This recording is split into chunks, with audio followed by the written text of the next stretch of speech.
एक भोंदू रहता था, पर वो इतना सीधा था कि सब प्यार से उसको भोंदू ही बुलाते थे।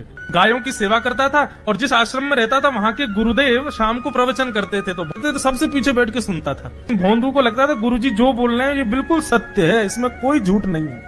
एक दिन गुरुजी प्रवचन करते हुए बोले, यमुना के पल्ली पार भांडीर वन में ठाकुर जी गैया चराने आए। भांडीर वन का नाम सुनते भोंदू कान खड़े हो गए।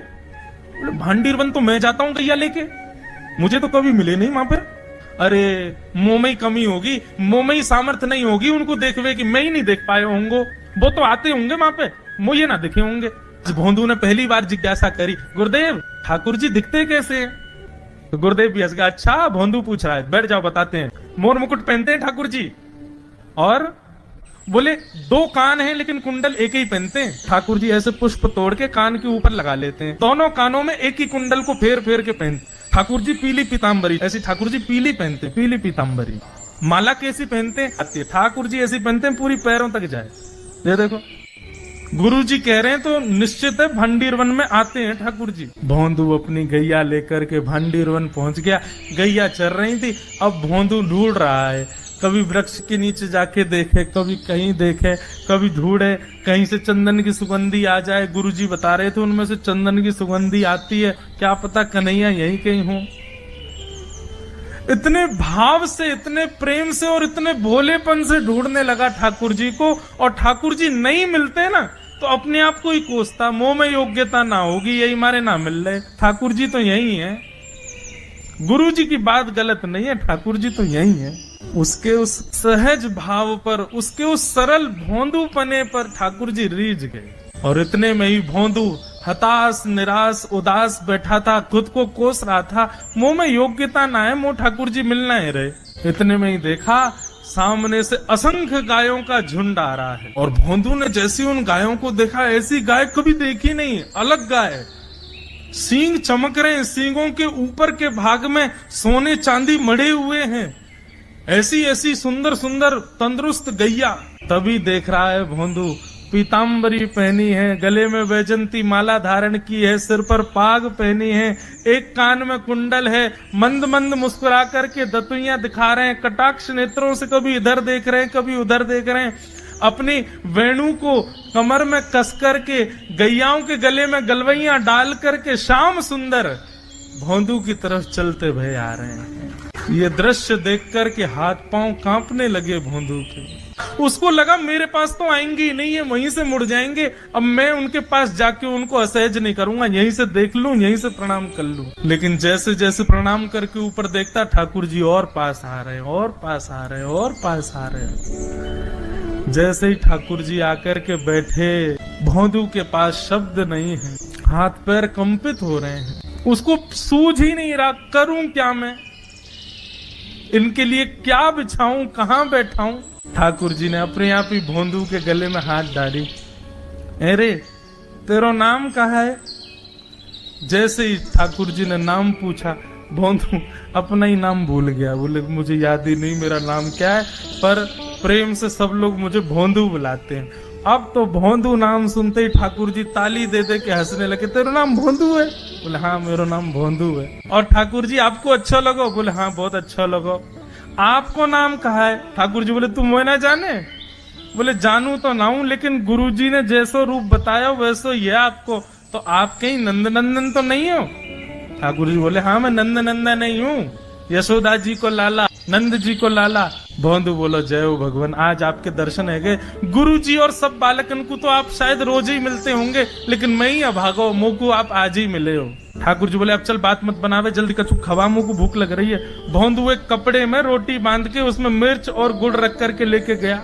2 रोटी थी, भोंदू ने जैसे खोली, एक रोटी ठाकुर जी के सामने धर दी, एक अपने पास रख ली, बोले मैं भी तो खाऊंगा। ठाकुर जी ने बढ़िया रोटी ऐसे घुमाई और प्रेम से गुड़ खामे और रोटी पान लगे प्रेम से, और ठाकुर जी को चप चप करके नेक देर में पा गए। भोंदू तो भूल ही गया, मुँह खानो भी, वो ठाकुर जी को ही देख रहा है। ठाकुर जी बोले और जोर की भूख लगी, ला अपनी रोटी दे दे। भोंदू बोलो मुँह को भी भूख लगी है। बोले अच्छा चल आधी आधी खा ले, या मैं आधी तू खा ले, आधी मैं खा लूं, दोनों खा लिए।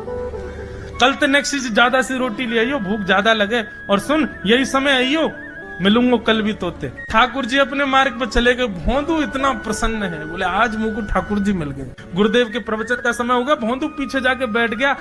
अपने गुरुदेव को प्रणाम करे, इनकी कृपा से ठाकुर जी मिले। उसने किसी को नहीं बताया, उसको लगा सबको ही मिलते हैं भगवान, मुझे ही मिले हैं बहुत दिन बाद। दूसरे दिन भोंदू खूब सारी सामग्री रसोई घर में इकट्ठा करके जाने लगा।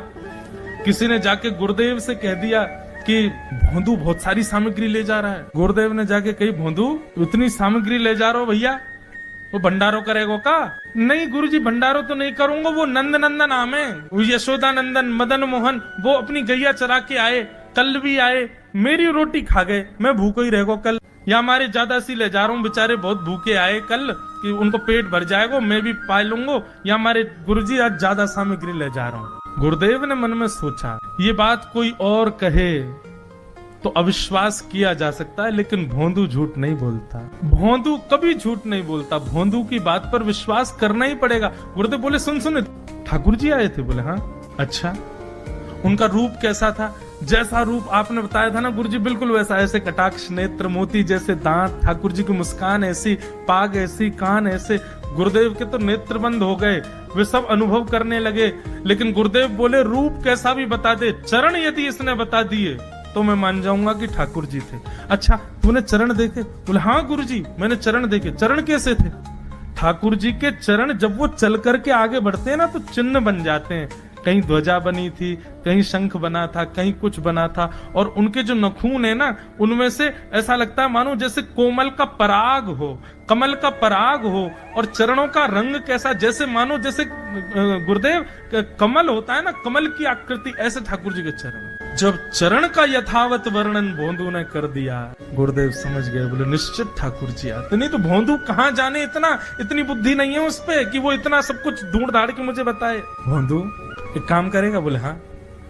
ठाकुर जी आएंगे तो तेरे सखा बन गए? बोले हाँ। तो उनको लेकर के आश्रम आ जा, यहाँ पे आ जा। भोंदू बोला कि इतने योग्य बालक हैं, लेकिन ठाकुर जी ने किसी से नहीं कही, मुझसे कही है। अगर मैंने ये काम नहीं किया तो मेरा जीवन व्यर्थ है।